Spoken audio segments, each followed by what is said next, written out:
Halo semuanya, perkenalkan nama aku Brigita Cita Sinaga dan teman-teman sekalian bisa manggil aku Cita.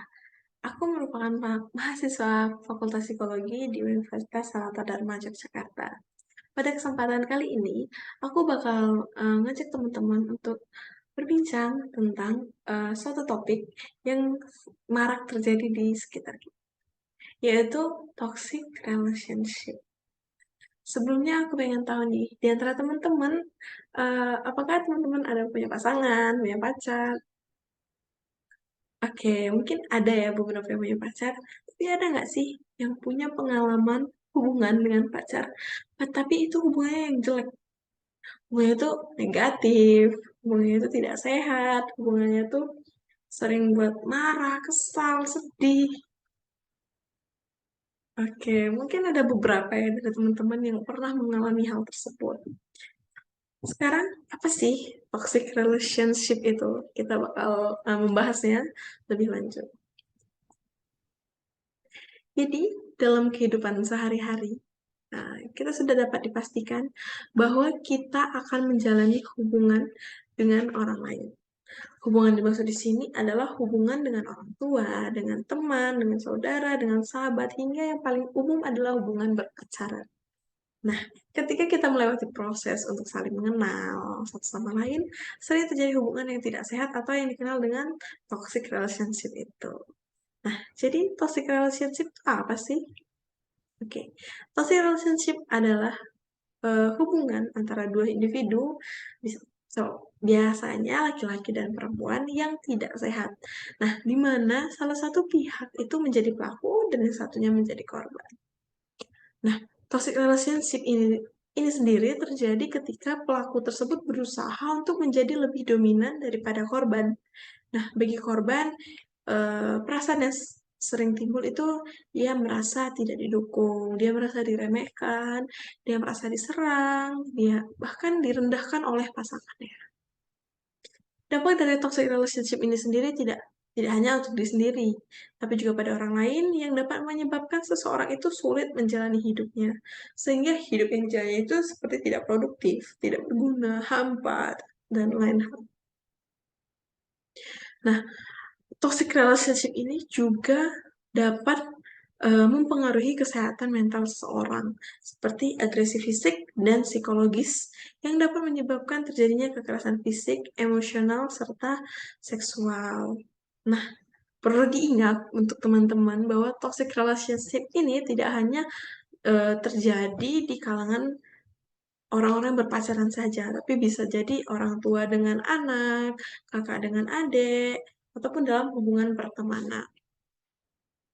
Nah, selanjutnya apa sih aspek dan indikator dari toxic relationship ini? Jadi, yang pertama, hubungan yang beracun atau toxic ya, yang sering kita bilang itu terjadi karena tidak ada kesiapan dari salah satu pihak untuk menjalin hubungan. Ada banyak aspek yang dapat mempengaruhi terjadinya toxic relationship.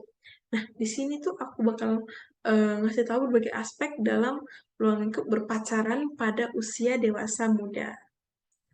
Jadi, aspek-aspeknya itu yang pertama ada pelampiasan emosi yang tidak tersalurkan dengan baik. Yang kedua, ada trauma psikis yang mendorong seseorang untuk melakukan tindak pembalasan terhadap orang lain. Dan yang terkadang itu dapat terlihat sebagai hubungan yang sempurna. Di publik itu bucin, biasanya kita kenal. Di sosial media, upload story terus, jalan-jalan, senang-senang. Tapi ternyata di baliknya itu hubungan itu eh, terjadi berkebalikan di sosial media. Selanjutnya itu ada eh, akibatnya. Akibatnya itu orang itu hubungannya itu jadinya isinya tuh cuma marah-marah doang. Kedua belah pihak itu jadi tidak bahagia, jadi frustasi, jadi kesal. Aspek-aspek dan indikator yang mempengaruhi toxic relationship ini ada dua bentuk. Ada fisik sama emosional. Fisik itu seperti kita tahu memukul, kalau emosional itu marah-marah. Ada juga tiga tingkatan kekerasan yang terdiri dari, kita lihat, yang pertama ada kekerasan verbal. Kekerasan verbal ini adalah kekerasan yang biasanya itu tidak disadari oleh korban, karena kekerasan ini tidak ada bukti fisiknya. Gitu. Karena contohnya itu seperti marah-marah, mengancam, berbicara kasar, merusak harta benda, menghina, menuduh, dan berbagai perilaku verbal atau ucapan yang ditujukan untuk korban dari pelaku. Yang kedua ada kekerasan seksual.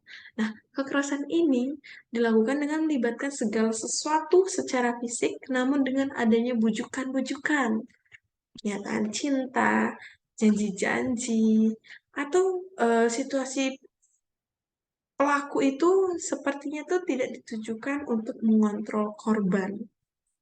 Misalnya kekerasan seksual itu seperti pemerkosaan atau hanya sekedar menyentuh, berciuman, tapi tanpa persetujuan dari kedua belah pihak itu juga termasuk kekerasan seksual.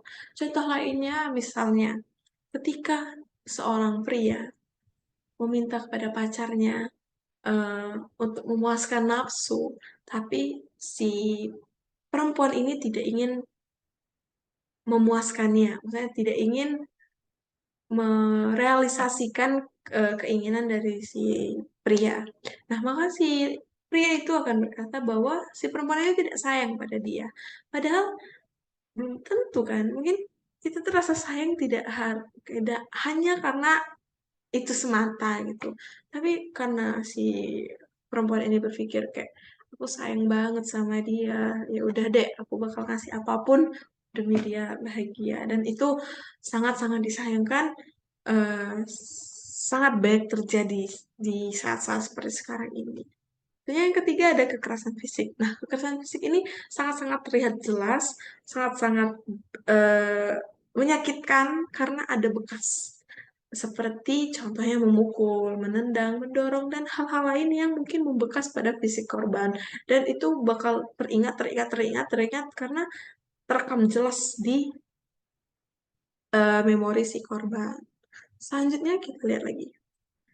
Apa sih penyebab dan akibat yang ditimbulkan dari hubungan yang toksik?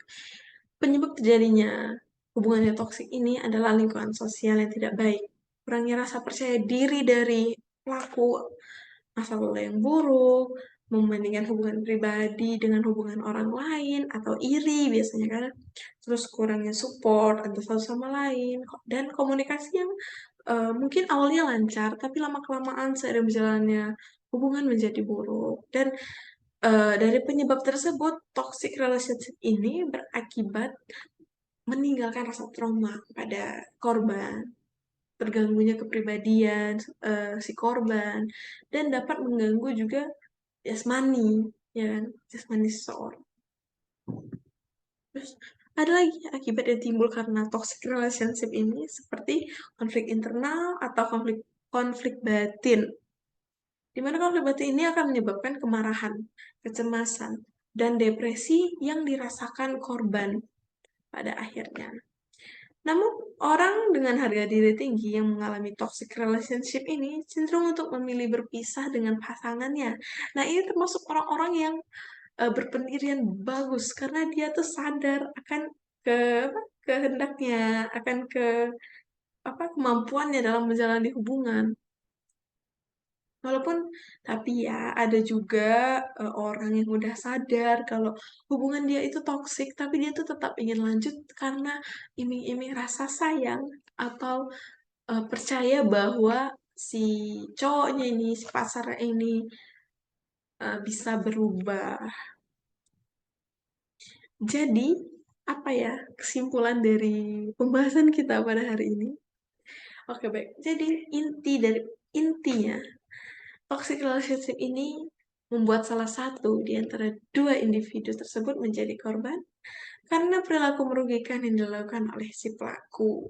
Nah, dampak-dampak dari toxic relationship yang dapat dirasakan oleh individu secara signifikan itu misalnya terjadi kemunduran yang membuat individu membuat batasan-batasan pada lingkungan, kurang percaya diri, mudah putus asa, tidak menyukai dirinya karena kayak merasa aku bodoh, aku kenapa kok aku bisa diperlakukan seperti ini, dan terjadi penurunan akan harapan, akan harga diri yang membuat seseorang itu yang tidak bahagia. Jadi bisa juga dikatakan bahwa mendapat hubungan toksik itu juga dapat menghilangkan rasa kebahagiaan seseorang. Nah, ada solusi nih yang solusi alternatif untuk mengurangi atau bahkan menghilangkan dampak dari toxic relationship ini. Yang pertama dengan melakukan konseling realita. Personality ini sangat membantu individu dalam menerima dirinya dari hubungan yang beracun atau tidak sehat sehingga individu tersebut mampu bertanggung jawab atas dirinya sendiri dan eh, sudah siap untuk apa yang terjadi ke depannya pada dirinya. Nah, tujuan terapi konseling realita ini juga untuk membantu seseorang agar mencapai otonomi, yaitu secara kematangan yang diperlukan bagi kemampuan seseorang untuk mengganti dukungan sosial dengan dukungan internalnya. Terus ada juga solusi lain yaitu self-acceptance atau penerimaan diri, di mana itu merupakan kemampuan untuk mengenali diri dan menerima segala sesuatu yang ada dalam diri, baik dari segi kelemahan maupun kelebihan diri. Jadi misalnya kita dibuat toksik, hubungan kita toksik, pasangan kita membuat kita menjadi rendah diri, tidak ada harganya. Itu kita perlu gali lagi bahwa kita tuh memang punya kelebihan, punya kekurangan, dan diri kita tuh berharga dalam semua aspek. Dan penerimaan diri ini juga merupakan kesadaran dari individu itu melalui proses memahami kelebihan dan kekurangannya, serta menerima batasan dan menilai kesalahan-kesalahannya.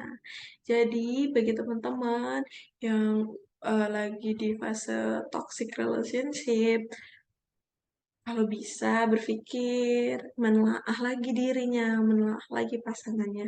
Apakah ini terjadi akibat aku atau akibat dia? Dan di sini aku pengen ngasih satu pesan mungkin atau apa ya, ya pesan mungkin ya. Teman-teman, kalau udah tahu kalau hubungan itu toksik, kalau udah tahu pasangan kita toksik, tolong jangan dilanjutkan lagi. Karena nggak ada yang namanya berubah instan, nggak ada orang yang berubah karena nggak ada orang yang berubah karena manusia lain tuh nggak ada.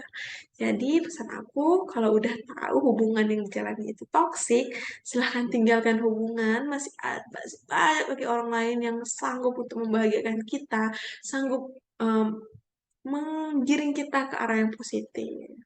Oke, Oke baik, sekian sharing kita pada hari ini. Terima kasih atas perhatiannya.